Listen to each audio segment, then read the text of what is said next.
Guys, this iPhone 12 leak. Have you seen it?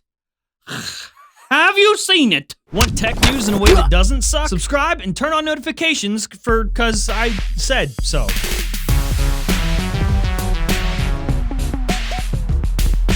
Yo, what's going on, guys? Welcome back to Fa-Pa-Ta Front Page Tech. Of course, show that gives you all latest tech news from one geek that is me to another that is you. Happy Thursday. Once again, crazy couple days. The last few weeks of Front Page Tech episodes have just been packed with information. This is another one of those things.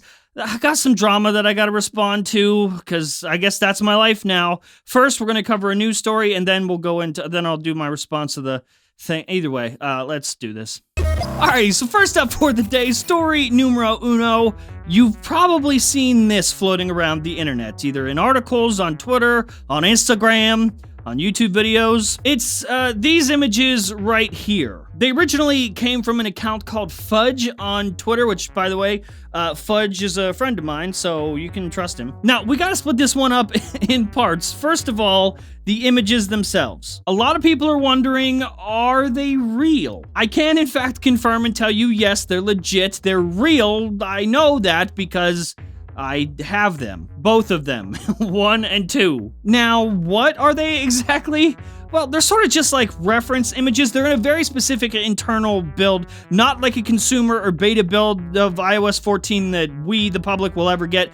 It's in a very specific internal build of something, and if I say the thing, if I tell you where it's from, it could hurt the source. So, just the images themselves exist, but it doesn't necessarily mean that the things in the images are gonna happen. Personally, I just think they're placeholders. They're reference images, and the things that we see in them likely don't hold any weight. They're not pointing to anything accurate. And because of this image specifically, we got articles like this, like saying, oh, the widgets are coming. This means that widgets are coming to the home screen of iOS. If not widgets, then extended tiles, and people have made like concepts and mock-ups of what this could look like based off of that reference image, stuff like this. And yeah, it looks cool, right? It looks cool, and that's great, but don't get your hopes up too much for this. Like, don't get your peonies too hard, because I talked to my sources, one source in particular that specifically works as an engineer on iOS stuff, and he's saying that currently there's nothing like this in there. He's saying that no current internal build of iOS 14 has widgets on a home screen or anything like that. And there's no flag for a feature like this in the future. At least currently the future for iOS 14. It's not saying that we'll never see anything like this, and it's also not saying that by the end of the release of iOS 14 that we won't see something like this. You know, I could be wrong. That's a possibility. They might put this thing out with widgets, and that's cool. But again, it's currently not a feature that is in any of the internal builds of iOS 14 right now. Not to say that Apple isn't working on something like this down the line, but currently right now, I just want to hamper your expectations a bit. Don't get too excited. I would, however, like to be wrong about that because it looks so good. I'm not gonna lie, I would use it. Okay, all right, I like it. That's all. Okay, so this is gonna be my response to some drama stuff. So if you don't care about drama, you can go. I wouldn't blame you. You may have seen some stuff throughout the last couple of days, some drama, because it seems like I can't say anything without the media jumping to make it like them versus me. And I don't really know why. Maybe it's because they hate me or hate us here at Front Page Tech because, like, we give you information and also it's not boring as shit. We have fun here. What can I say? Anyway, I tweeted this a couple days ago. I said, you ready for this?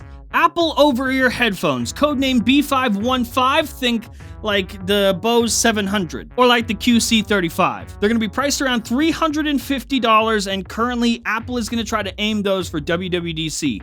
So they want to go on stage and talk about them there. But even more interesting than that, AirPods X, codename B517, made for sports and running. A more active pair of AirPods, you could say. I was told think Beats X, which look like this, but I'm assuming we could probably expect something that looks more like Power Beats Pro, like something with without a wire connecting the two. They're gonna be priced around $200 and they're currently aiming for like September, October-ish. So not only did I tell you about a product you probably weren't expecting, I also solved a piece to a puzzle from like last month. Remember these reports from DigiTimes? They were swearing up and down that there's an AirPods Pro Lite, but like that didn't make any sense, so we just sort of didn't believe the report. I'm pretty sure this, the AirPods X, is what they thought, lost in translation, was the AirPods Pro Lite. I mean, $200 does put it between the regular AirPods and the AirPods Pro, so... But it was the end of the tweet that got me in trouble. End goal,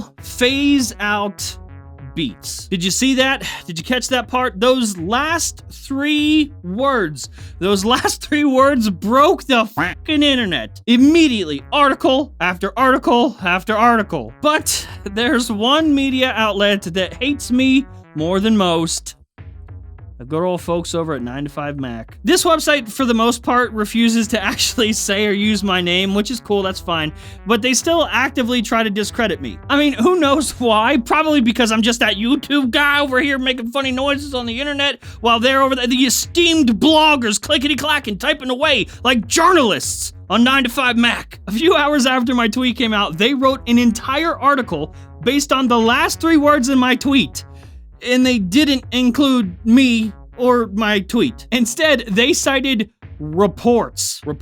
It may come as a surprise to see reports that Apple plans to phase out Beats. And nowhere in the article did they actually mention me because I'm the boogeyman. Now, to be clear, they did reach out to me after they wrote the article. They sent me a message. The author, Zach Hall, sent me a message.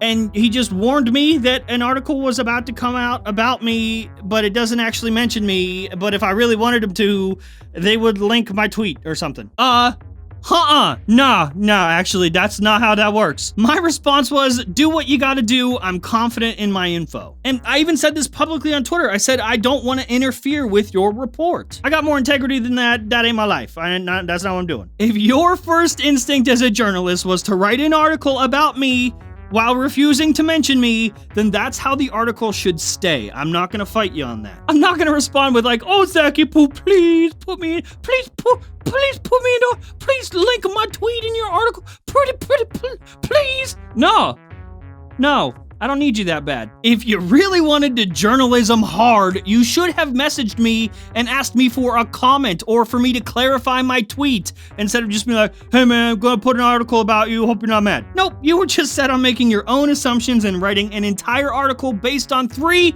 words of my tweet. Is this what you wanted? Here you go. I will break this down because apparently I gotta explain myself. In that article, they start by mentioning that Apple bought Beats 6 years ago for $3 billion.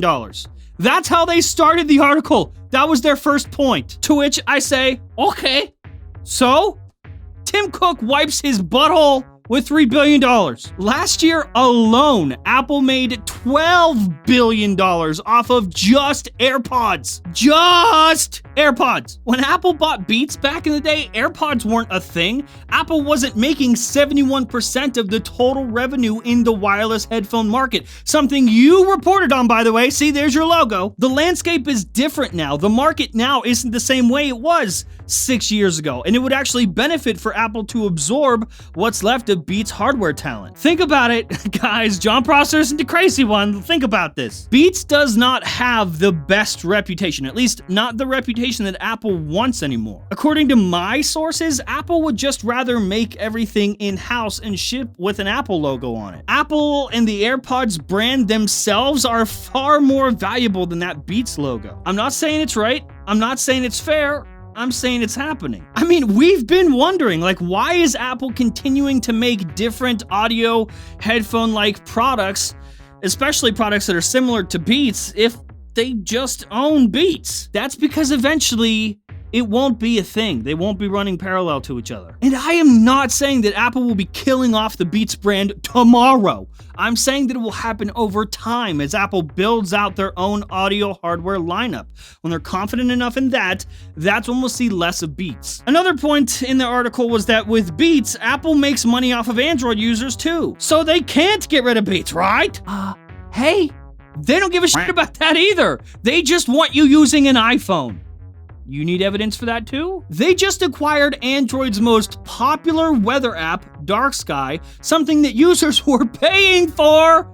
And the first thing they did was promise to take it off of Android. Don't care, f*** you guys. Nearly 50% of Dark Sky's revenue comes from Android users, and Tim Cook did not care. And hey, another good example is what they did with Beats Music. My point is, I'm over here giving actual evidence to back up my claims. I'm not just blindly saying this. I have sources to back this up, I'm using evidence to back this up, and yet 9to5Mac in particular ignores all that stuff in favor of just discrediting me.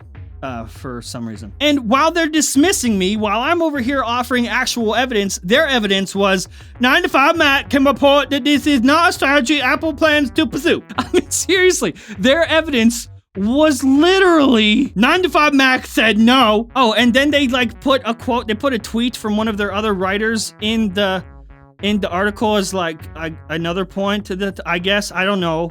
Nice. Journalism. Am I right? Jern provides evidence backing up his claims. 9to5Mac uses the word nah as a source. On top of that, they tried to make me feel guilty for reporting this information. The writer of the story, Zach Hall, along with saying like, no, you're wrong, it's not gonna happen because Zach Hall said no. He tweeted me saying, imagine working at Beats and reading that during 19, referring to me saying that Beats was gonna be phased out. Okay. So the banter between 9to5Mac and I'm sure it's entertaining to a lot of people. It's fun to me. It's fun. It's entertaining. But for real, fuck you for that. You act like I tweeted, breaking, Apple is killing Beats tomorrow and firing all the employees. Haha, sucks for you guys. We're in the middle of a pandemic and you won't have a job and you can't pay your rent. Have fun being homeless, losers. But that's not what I said, was it? Zach. Phasing out Beats will be a long process, and I'm confident in my info and in my sources. I didn't say that Beats employees won't have a job. Like, what? They'll likely just be absorbed into Apple's own in-house audio team, those employees anyway. And we are a ways before any of that happening anyway. They aren't going anywhere tomorrow. Apple still has a second before they have filled up all the gaps and they offer similar products in the AirPods range, enough products to where they can confidently and comfortably start to phase out Beats. And you would have known that if you would have just read the rest of the tweet thread. Or I don't know, ask me about it? Like, be a journalist, maybe? When you were doing your due diligence, right? When you were messaging me to warn me that an article was about to come out about me, but you didn't say my name, so don't be mad. Instead of that, you could have taken that opportunity to ask me for a comment, or asking me to clarify what I meant. Oh, I don't know,